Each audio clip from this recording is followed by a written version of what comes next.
Happy family series episode 4 હું doctor માનસી. આજે આપણે વાત કરીશું કે ફેમિલીમાં કોમ્પ્રોમાઇઝ કે સેક્રિફાઈસ કરવું જોઈએ કે કેમ.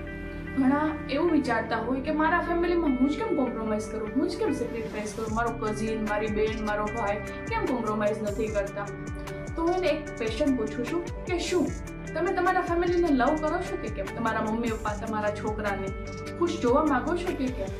તો એના માટે તમારે ઇનકેસ નાનું સેક્રિફાઈસ કરવું પડે તો કરી દેજો.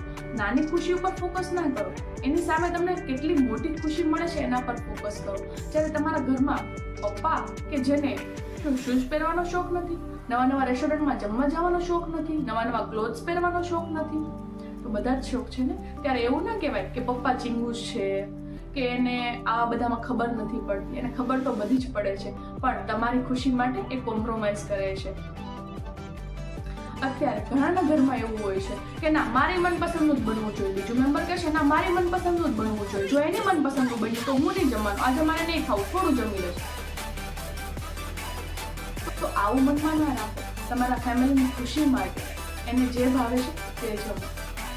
લાઈફ પાર્ટનરમાં કેવું થાય છે, ના મારે આ જ મૂવી જોવું છે, ના હું કહું એ જ મૂવી જોવા જવાનું છે. ભાઈ જે લાઈફ પાર્ટનરને પસંદ છે તે કરીશ ને તો એમાં જ ખૂબ ખુશ રહેશે.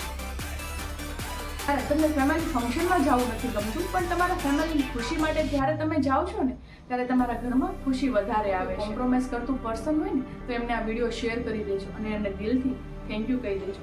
નાની ખુશી ઉપર ફોકસ ના કરતા, એના લીધે તમને કઈ મોટી ખુશી મળે છે એના પર ફોકસ કરશો અને જિંદગીમાં થોડું ઘણું કોમ્પ્રોમાઇઝ કરી લેજો.